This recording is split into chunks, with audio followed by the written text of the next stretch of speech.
तो आज से हम लोग शुरू किया जाए टाइप सी। टाइप सी का क्वेश्चन लगाने के लिए कौन कौन सी जानकारियां चाहिए? संबंध एवं फलन फर्स्ट ईयर में भी है। अब फर्स्ट ईयर में आप क्या पढ़े? फलन में फर्स्ट ईयर में क्या पढ़े? फलन में मान रखना। फर्स्ट ईयर में आपसे कहा जाता था कि एक फलन है 1 - x²। अब चलो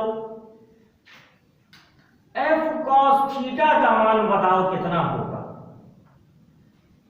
तो f cos थीटा का मतलब था कि फलन f में x की जगह cos थीटा रखना है। जहां x है वहां पर cos थीटा रखना है।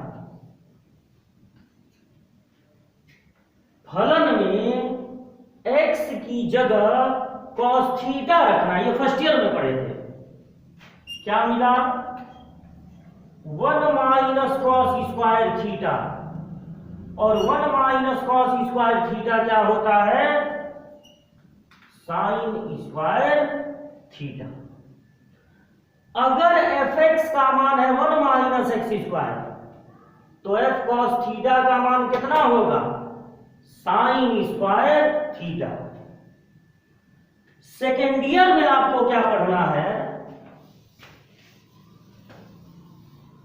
सेकेंड ईयर में पढ़ना है फलन में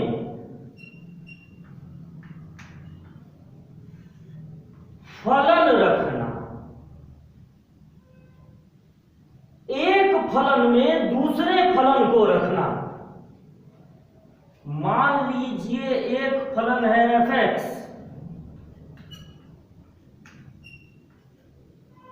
और एक फलन है gx।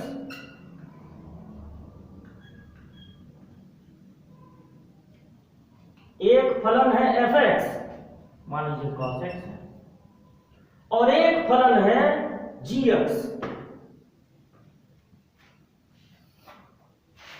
FOG फॉर्म या FOG at x, GOF या GOF at x। अब ये क्या है? फलन f में फलन g को रखना, फलन g में फलन f को रखना। जिसने भी ये कॉन्सेप्ट बनाया उसने कहा कि एक फलन में दूसरे फलन को रखना। ओ लगा के इसको प्रदर्शित करेंगे तो सब लोग समझ जाएंगे। ओ लगा के प्रदर्शित करेंगे तो सब लोग समझ जाएंगे कि एक फलन में दूसरे फलन को रखना। FOG का मतलब होता है f gx, यानी फलन f में फलन g को रखना। और GOF का मतलब होता है g fx, यानी फलन g में फलन f को रखना। इसका मान कैसे निकालेंगे? देखिए, इसको पहले देखिए। ये क्या है? gx। आपको अपने क्वेश्चन में gx देखिए दिखाई दे रहा है। gx की जगह, पूरे gx की जगह आप क्या रख सकते हैं? cos x। तो f को नोट करिए और gx की जगह cos x रख दीजिए। अब ये फर्स्ट ईयर का क्वेश्चन बन गया। फलन f में cos x रखना। अब आप फलन f को देखेंगे, फलन f को, और जहां पर आपको x दिख रहा है फलन f में, जहां पर आपको x दिख रहा है वहां पर रख देंगे cos x। तो क्या मिला, फलन f को देखिए, और जहां x है वहां पर रख दीजिए cos x।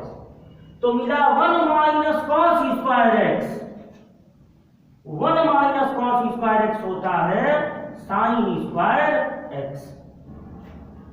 अब इसी तरह इसको देखिए, GOF का मतलब है GFX और FX, पहले इसको देखिए, पहले जी को छोड़िए, FX को देखिए, FX यहां दिखाई दे रहा है, fx की जगह पर रख सकते हैं 1 माइनस, fx की जगह पर रख सकते हैं 1 माइनस एक्स स्क्वायर, fx की जगह पर रख सकते हैं 1 माइनस एक्स स्क्वायर। अब ये फर्स्ट ईयर का क्वेश्चन बन गया, फलन g में 1 माइनस एक्स स्क्वायर रखना, यानी फलन g को देखिए और जहां पर x है, x की जगह देखिए, x की जगह पर रखना है, x की जगह पे तो cos पहले लिख लीजिए और x की जगह रख देना है 1 माइनस एक्स स्क्वायर। तो इस तरह से आपने देखा कि FOG कुछ और आ रहा है, GOF कुछ और आ रहा है, यानी इस क्वेश्चन में FOG नहीं बराबर है GOF। एक बार और देख लीजिए,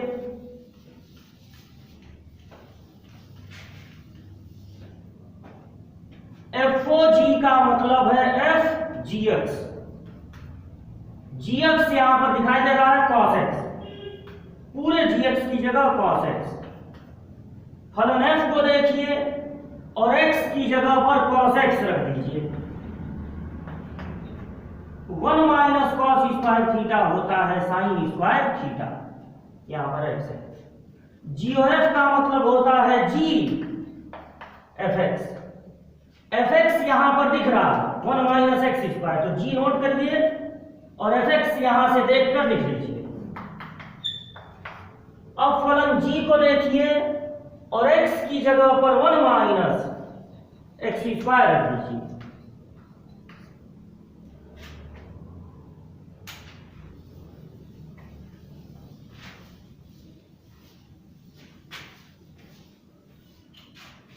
अब सीट के क्वेश्चन हम लोग लगाए जाए।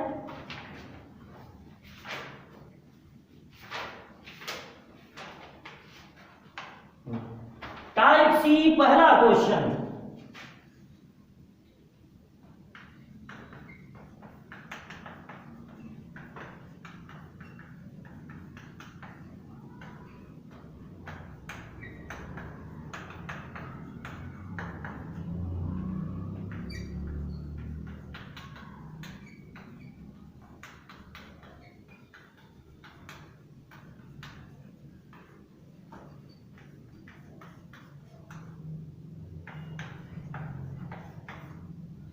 अगर f सच दैट, f ऐसा है कि r टू r वास्तविक संख्या से वास्तविक संख्या, मतलब x की जगह वास्तविक संख्याएं रखनी है और जो प्राप्त होगा fx का मान वो भी एक वास्तविक संख्या होगा, तो ये कोई बहुत खास चीज नहीं है इस क्वेश्चन के लिए। जब इसको सॉल्व करेंगे, एक फलन है fx और एक फलन है gx,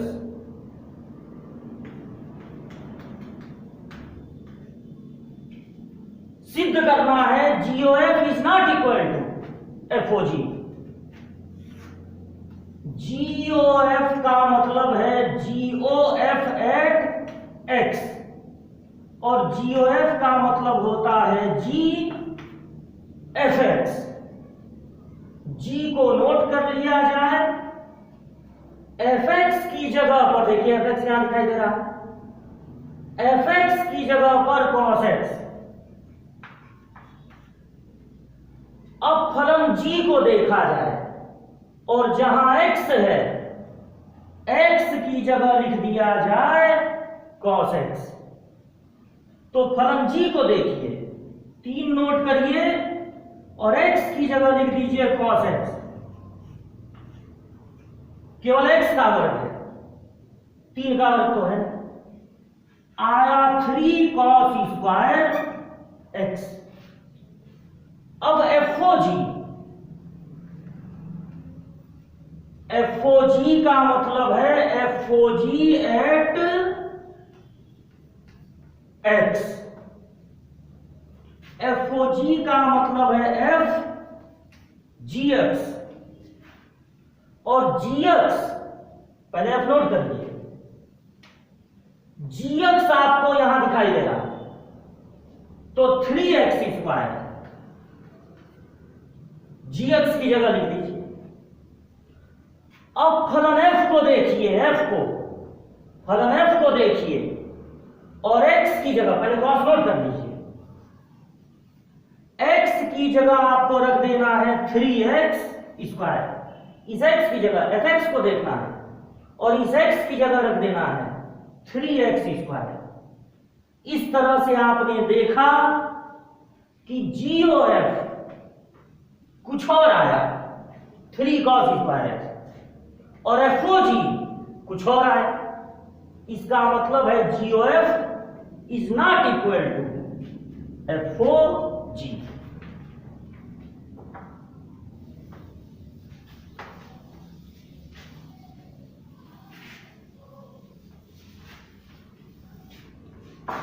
दूसरा क्वेश्चन है F such that R to R, G such that R to R, H such that R to R, मतलब सब वास्तविक संख्याओं से वास्तविक संख्या है। Fx बराबर है x स्क्वायर, Gx बराबर है 10x और Hx बराबर है log x। HOGOF का मान बताइए तथा सिद्ध कीजिए। HOGOF रूट में π/4 इक्वल टू 0। क्वेश्चन में 3 फलन है, fx,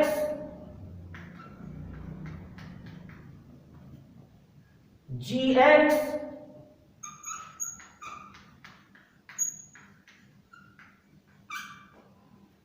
और hx।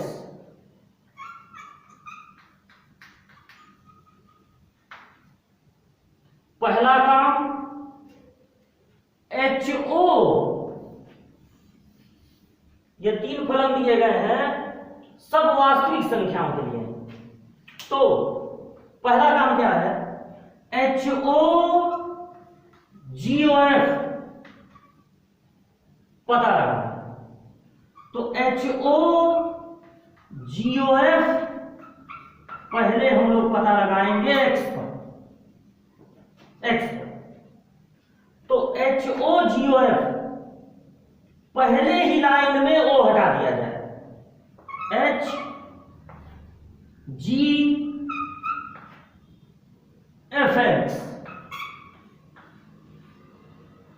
एक इसके लिए, एक इसके लिए, एक इसके लिए। पहली ही लाइन में O हटा दीजिए,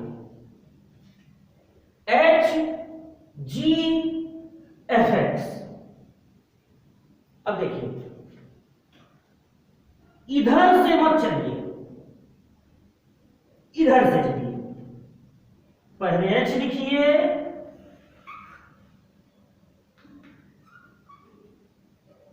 फिर G लिखिए और H लिखिए, G लिखिए और fx की जगह पर, fx की जगह पर, पूरे fx की जगह पर एक्स स्क्वायर लिख दीजिए।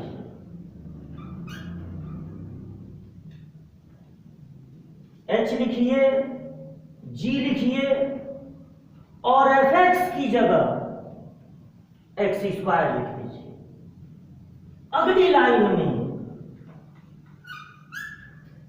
एच लिखिए और देखिए जी एक्स स्क्वायर का मतलब है फलन जी में एक्स की जगह क्या रखना है, एक्स स्क्वायर। तो फलन जी को देखिए, जी को, और एक्स की जगह एक्स स्क्वायर लिख दीजिए। तो tan एक्स स्क्वायर। अब एच को देखिए, अब देखिए एच को, और फलन एच में एक्स की जगह tan एक्स स्क्वायर लिख दीजिए।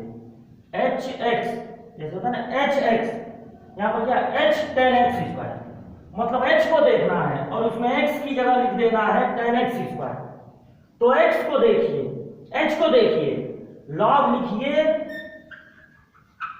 लॉग लिखिए और एक्स की जगह क्या रखना है, tan एक्स स्क्वायर। ये किसका मान है, ये है एच ओ जी ओ एफ एट एक्स। ये जो पूछा था उसका आंसर यही है, ये जो पूछा था उसका आंसर यही है। एक बार और देख लिया जाए फटाक से, बहुत इंपॉर्टेंट क्वेश्चन है, कई बार बोर्ड में पूछा हुआ है। तो एच ओ जी ओ एफ यानी एच ओ जी ओ एफ एट एक्स, पहली लाइन में ओ हटाइए, H G F x, H G F x, H note करिए, जी नोट करिए और एफ एक्स की जगह यहां से देख के एक्स स्क्वायर लिख दीजिए, एफ एक्स की जगह एक्स स्क्वायर। अब फलन जी को देखिए, एच नोट करिए, फलन जी को देखिए, जी को, और उसमें एक्स की जगह एक्स स्क्वायर लिख दीजिए, क्या मिलेगा tan एक्स स्क्वायर। अब फलन एच को देखिए और एक्स की जगह, फलन एच को देखते हुए एक्स की जगह, तो लॉग पहले लिखिए और एक्स की जगह लिख दीजिए tan एक्स स्क्वायर। ये क्या मिला, ये मिला एच ओ जी ओ एफ एट एक्स। यह आपके पहले पार्ट का आंसर है। अब यही चीज सेकेंड पार्ट में देखिए, सिद्ध करना है। अब यही चीज एच ओ जी ओ एफ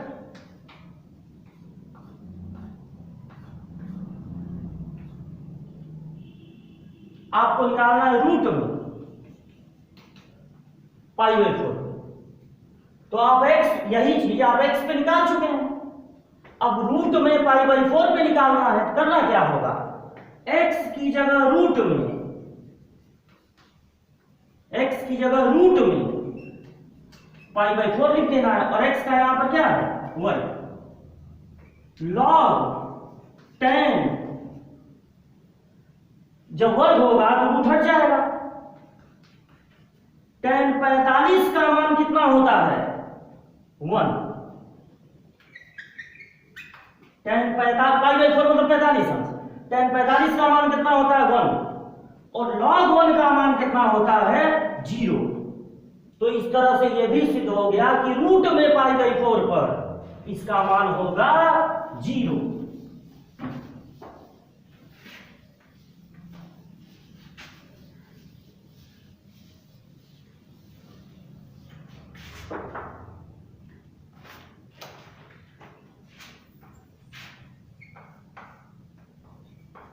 तीसरा क्वेश्चन है,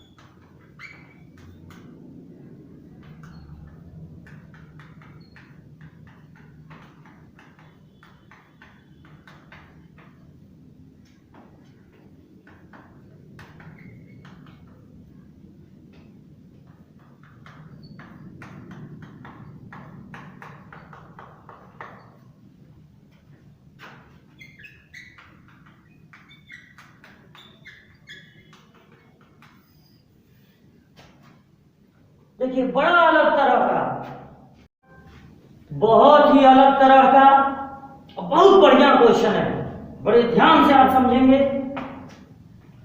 एक फलन है 134 से 125, मतलब उस फलन में 134 रख रहे हैं और इन्हीं में से कोई मिल रहा है। फलन जी में रख रहे हैं 125 और मिल रहा है 13 में इसको मिल रहा है। जैसे फलन f में बात दिया भी है, फलन f में जब 1 रख रहे हैं तो 2 मिल रहा है, 3 रख रहे हैं तो 5 मिल रहा है, 4 रख रहे हैं तो 1 मिल रहा है। तो अब इसमें नोट करने का क्या है, फलन f 1 रखने पर 2 मिल रहा, 3 रखने पे 5, 4 रखने पे 1। और फलन जी में 1 रखने पर 3, 2 रखने पर भी 3 और 5 रखने पर 1।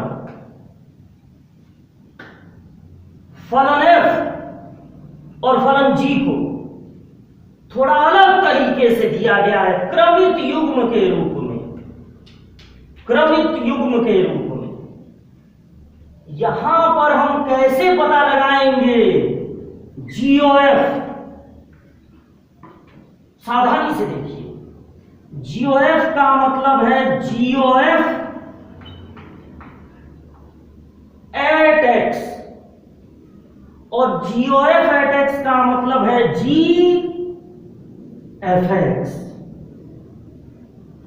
अब देखिए क्रमित युग्म वाले में हम क्या करेंगे, पहले फलन f में ये देखिए कि x का क्या क्या मान है।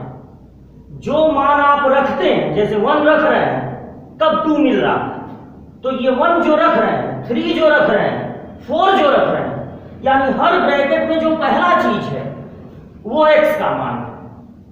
तो x का मान क्या क्या है, 1 है और क्या है, 3 है ब्रैकेट का पहला, और क्या है, 4 है।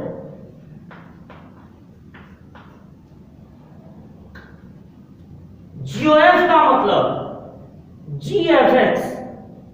अब f में देखिए, f में यहां से भी देख सकते हैं, f में जो आप रखते हैं वो x का मान होता है। तो x का मान क्या है, 1 3 4, 1 3 4। अब देखिए क्या करना है, g को नोट करिए, f1 का मान कितना है। f1 का मतलब होगा कि फलन f में 1 रखने पर क्या मिलेगा, तो फलन f में 1 रखने पर क्या मिलेगा, 2, यानी f1 का मान 2 है। f3, पूरे f3 की जगह, मतलब फलन f में जब हम 3 रख रहे हैं क्या मिल रहा है, 5, तो f3 का मान कितना है, 5। g को नोट करिए, f4 का मान कितना है, मतलब जब फलन f में हम 4 रख रहे हैं क्या मिल रहा है, 1। अब आप फलन g को देखिएगा, g में 2 रख रहे हैं, g2, मतलब g में 2 रखने पर क्या मिलेगा, 3। फलन g में ही 5 रखने पर क्या मिलेगा, फलन g में 5 रखने पर क्या मिल रहा है, 1। तो पूरे 5 का मान कितना है, 1। फलन g में 1 रखने पर क्या मिल रहा है, तो फलन g में जब हम 1 रख रहे हैं क्या मिल रहा है, 3। एक बार और समझ लिया जाए,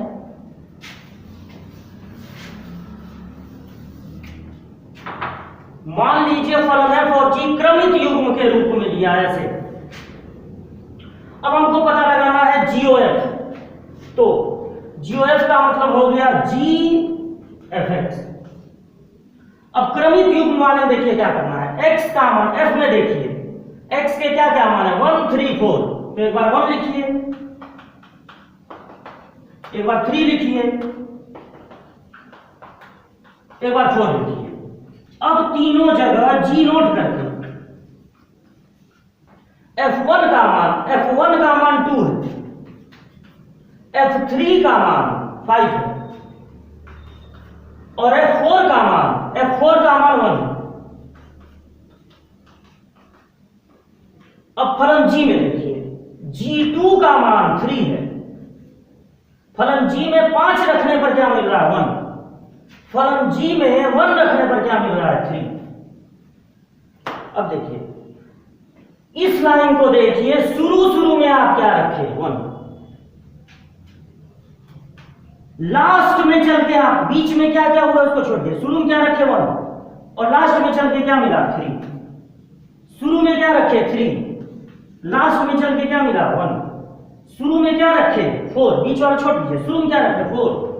अब सारा कैलकुलेशन होने के बाद लास्ट में क्या मिला 3। तो इस तरह से आपको 3 क्रमिक युग्म मिले। GOF होगा, अब इससे समुच्चय बना लीजिए मजला कोष्ठक में 1 3 3 1 4 3। ये हो गया आपका GOF।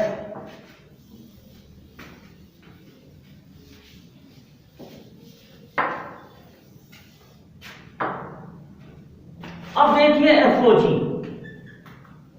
FOG का मतलब है FOG at x, FOG का मतलब है FGX। अब फलन G में देखिए x का क्या क्या मान है, फलन G में देखिए x का मान है 1 2 5, यहां से भी देख सकते हैं फलन G में x का मान क्या है 1 2 5। तो पहले 1 रखें,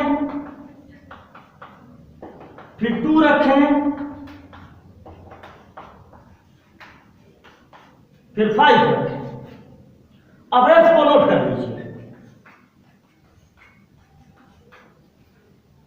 G1 का मान कितना है, G1, G में जब 1 रखना है क्या मिला 3। G2 का मान कितना है, G2 मतलब G में जब 2 रखना है क्या मिल रहा है 3। और G5 का मान कितना है, G में जब 5 रखना है क्या मिल रहा है 1। अब आप फलन F को देखिएगा, F में 3 रखने पर क्या मिल रहा है, तो F में 3 रखने पर मिल रहा है 5, ये भी 3 है तो 3 रखने पर क्या मिल रहा है 5, ये 1 है तो F में 1 रखने पर क्या मिल रहा है 2। इस लाइन को देखिए, शुरुआत कहां से हुई थी 1 से, अंत कहां पर हुआ 5 पर। शुरुआत 2 से, अंत 5 से, शुरुआत 5 से, अंत 2 पर। ये 3 क्रमिक युग्म मिले, अब इनसे बना लेना है समुच्चय। तो FOG होगा, समुच्चय है यानी मझला कोष्ठक 1 5 2 5 5 2। इस तरह से पहले आपका निकला था GOF और अब निकल गया FOG।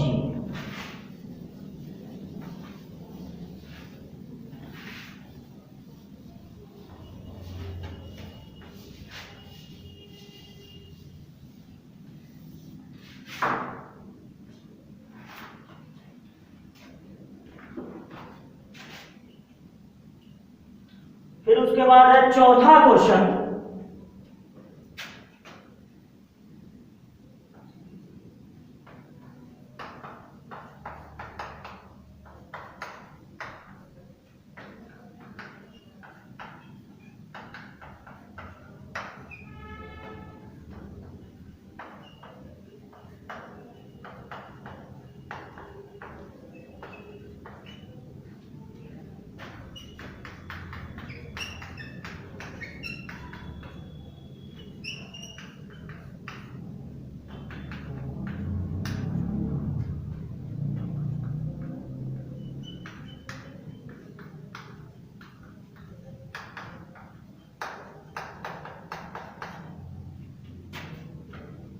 बहुत ही बढ़िया क्वेश्चन।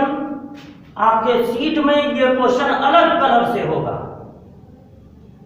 कठिन क्वेश्चन है, इंपॉर्टेंट भी है। तर्क है इसमें।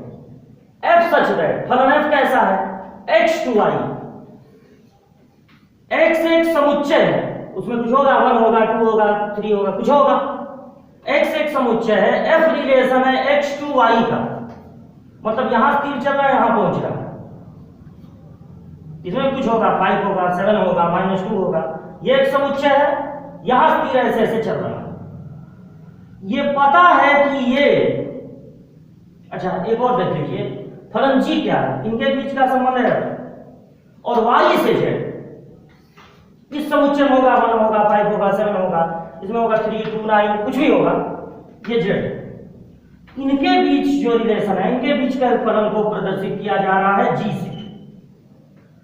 यहां से जब तीर चल रहा है तो इसको देखकर पता चल रहा है कि ये एकाएकी आच्छादक है, क्वेश्चन में दिया है, और ये भी एकाएकी आच्छादक है, ये भी एकाएकी आच्छादक है x से y, ये भी एकाएकी आच्छादक है y से z।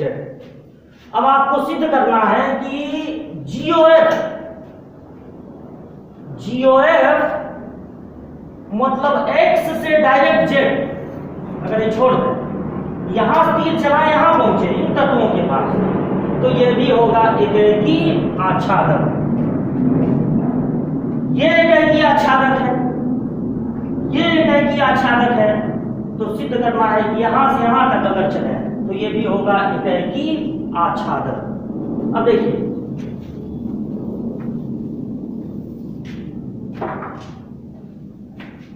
एकाएकी कब होता है, एकाएकी कब होता है, अगर हम fx1 को fx2 के बराबर करें और अंत में चल के x1 बराबर x2 आ जाए, तो इसका मतलब एकाएकी है। तो अगर हमको जांच करनी है एकाएकी है कि बहुएक, इसके बारे में जांच करनी है, तो हम GOF को एक बार लेंगे x1 पे और इसी चीज को एक बार लेंगे x2 पे। अगर इनको लेकर आगे बढ़ने पर x1 बराबर x2 आ जाए, पिछले कक्षाओं में आप पढ़ चुके हैं, अगर इनको लेकर आगे बढ़ने पर x1 बराबर x2 आ जाए तो इसका मतलब एकाएकी होगा। अब देखिए, GOF का मतलब होता है GFX, यहां पर क्या है x1, GOF का मतलब GFX। तो देखिए अब क्या होगा, चूंकि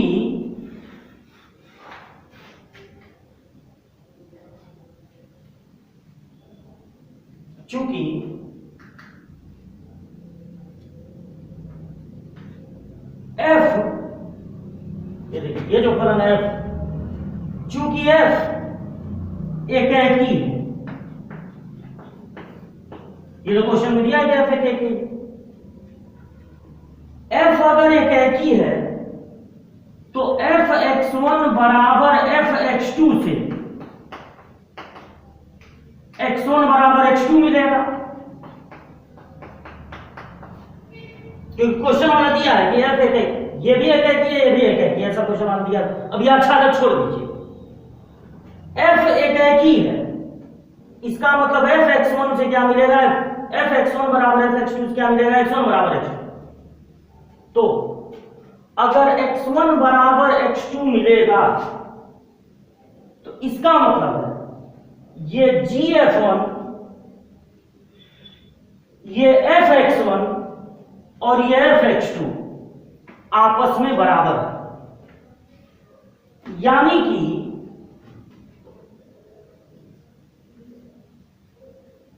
x1 और x2 आपस में बराबर मिलेंगे, यानी कि आप मन करे तो x2 की जगह x1 भी लिख सकते हैं। अब यहां भी fx1 यहां भी fx1, दोनों जगह fx1 और दोनों जगह g, ये दोनों हो जा रहे हैं आपस में बराबर। इस तरह से आप देखेंगे कि जो नॉर्मल तरीका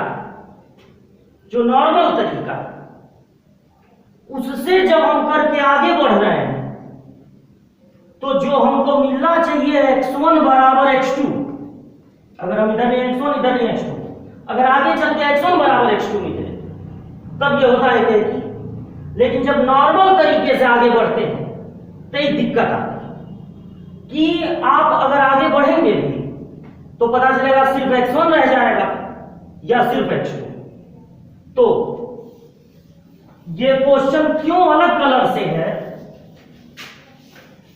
क्योंकि ये नॉर्मल तरीके से नहीं लगता। आप पहले लीजिए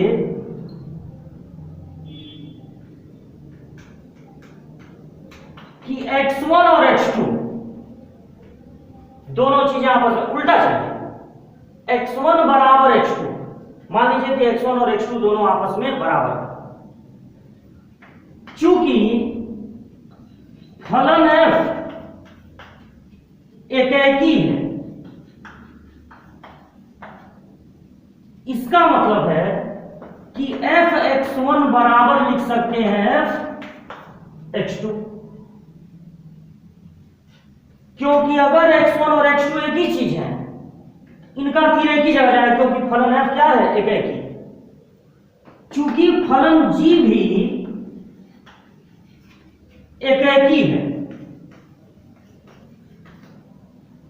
फलन g भी एकेकी है, तो यानी कि g fx1 बराबर होगा g fx2, g fx1 बराबर होगा g fx2। तो आप इसको लेकर चलते चलते अगर x1 बराबर x2 मिलता तब आप कहते हैं यहां उल्टा काम करना पड़ेगा, x1 बराबर x2 लेकर चलिए तब ये मिलेगा, तब ये हो जाएगा कि इसलिए GOF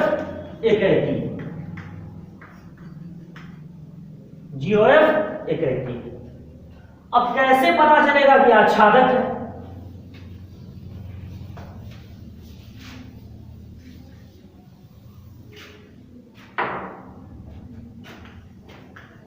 अंतःछेदी है कि आच्छादक है?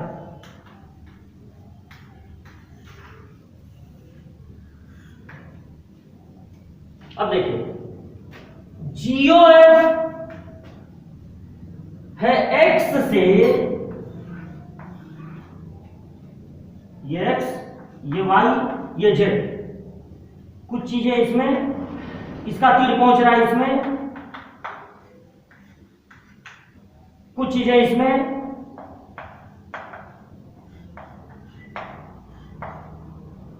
इसका तीर पहुंच रहा है इसमें। तो अगर आपको पता लगाना है कि जब हम x से डायरेक्ट z में जाएंगे तो वो आच्छादक होगा, मतलब हर जगह तीर पहुंचेगा, हर जगह तीर पहुंचेगा, कोई तत्व ऐसा नहीं होगा जिस तक कोई तीर न पहुंचे। तो GOF x से सीधे z। अब मान लीजिए x का कोई तत्व a लेकर इसमें हम रखें और उस तत्व a का रिलेशन जो दूसरा वाला है y, उसके किसी तत्व, मान लीजिए a है, a का रिलेशन इसके b से, इसका रिलेशन इसके b से, और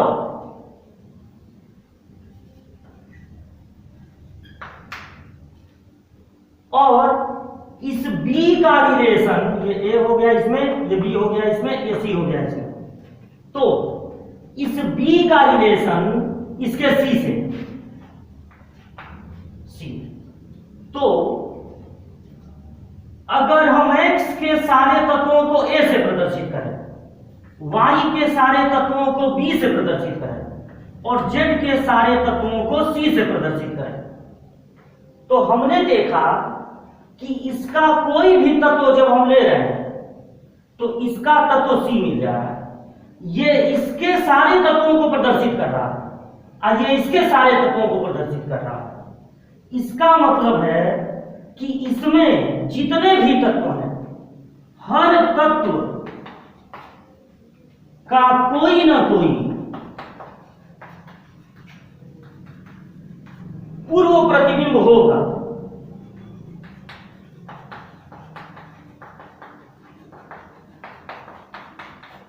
इसलिए यह आच्छादक है,